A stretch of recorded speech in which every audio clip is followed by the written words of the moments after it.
अन्न का कीड़ा है ये शरीर, लेकिन 1 वर्ष से भी कुछ अधिक दिन बीत गए, भगवान ऋषभदेव ने अन्न का एक दाना नहीं, पानी की एक बूंद ग्रहण नहीं की। 1 वर्ष लगातार सहज भाव से चल रहे।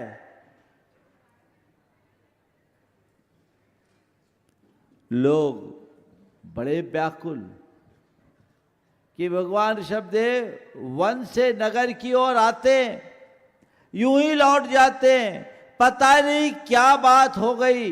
लोग भांति भांति से भगवान ऋषभदेव को अपनी ओर आकर्षित करना चाहते हैं। लोग अपनी निधियां दिखा रहे हैं, पर भगवान ऋषभदेव को इन सब से कोई प्रयोजन नहीं था। उन्हें केवल अपनी विधि से मतलब था। वो संकल्पित थे अपने विधि के प्रति कि जो कोई भी मेरी विधि से मुझे आहार देगा तो मैं आहार ग्रहण करूंगा, अन्यथा नहीं। जैन परंपरा के अनुसार अक्षय तृतीया के दिन हस्तिनापुर के राजा श्रेयांश अपने बड़े भ्राता सोम के साथ भगवान ऋषभदेव को विधि पूर्वक आहार देने का सौभाग्य प्राप्त किया। धरा धन्य हो गई, लोक में जय जयकार हो गए। देवगण जय जयकार करने लगे, रत्नों की वर्षा होने लगी, सुगंधी बयार बहने लगी, मंद मंद वृष्टि होने लगे, सर्वत्र अहो दानम का घोष होने लगा। भगवान ने मात्र ओम, भगवान ने मात्र 3 अंजलि गन्ने का रस लिया। क्या लिया? 1 वर्ष के बाद आहार में क्या लिया? 3 अंजलि गन्ने का रस।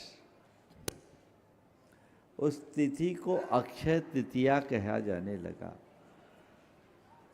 ये तो कहानी है, अभी हम आंखों से देखेंगे।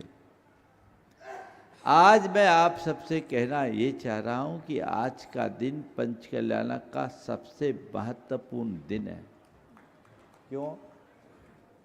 भगवान को केवल ज्ञान होगा ये तो है ही, लेकिन केवल ज्ञान के बाद भगवान धर्म तीर्थ की प्रवृत्ति करेंगे, ये बात की बात है। आज की तिथि में दान तीर्थ की प्रवृत्ति हुई। एक बात ध्यान रखना, पहले दान तीर्थ की प्रवृत्ति होती है, बाद में धर्म तीर्थ की प्रवृत्ति होती है, क्योंकि जो देना नहीं जानता वो धर्म नहीं जान सकता। 24 के 24 तीर्थंकरों ने महान तप किया, लेकिन कोई भी तीर्थंकर निराहार मोक्ष नहीं गए। उन्हें केवल ज्ञान के पूर्व आहार लेना पड़ा। और आहार किसने दिया? आप गृहस्थों ने, आप श्रावकों ने। तीर्थंकर प्रभु भी आपके द्वार पर आए। यही आप गृहस्थों का सबसे बड़ा सौभाग्य है कि सर्वत्यागी निर्ग्रंथ मुनि भी अपने शरीर को चलाने के लिए आहार की आवश्यकता पड़ने पर आपके द्वार आकर आपको कृतार्थ करते हैं।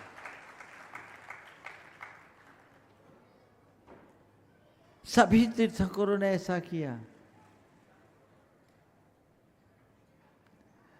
और जिसने आहार दान दिया उसका जीवन भी धन्य हो गया, वो मुक्ति को पा गया, एक भावावतारी हो गया। पहले दान तीर्थ, फिर धर्म तीर्थ। भगवान ऋषभदेव के माध्यम से भी यही हुआ। इस प्रसंग में आदि पुराण में लिखा है कि जब भगवान ऋषभदेव का आहार हुआ, देवों ने उत्सव मनाया, भरत चक्रवर्ती भी पहुंच गया और उसने राजा श्रेयांश को बिल्कुल हर्षित होकर उसकी सराहना करते हुए कहा, भगवान वी पूज्योसी कुरु राज तमद्दनः तम दान तीर्थ कृच्छयान महापुण्य भागसी।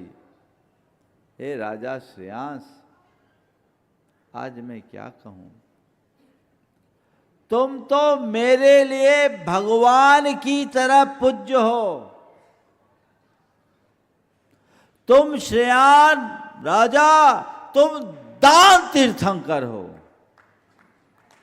महापुण्य के भागी हो। कौन कह रहा है? चक्रवर्ती।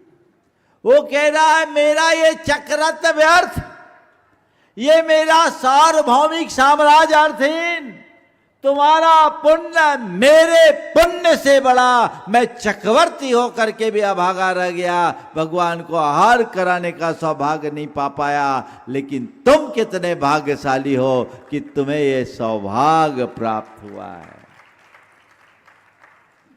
तुम्हारे माध्यम से आज दान तीर्थ की प्रवृत्ति हुई है।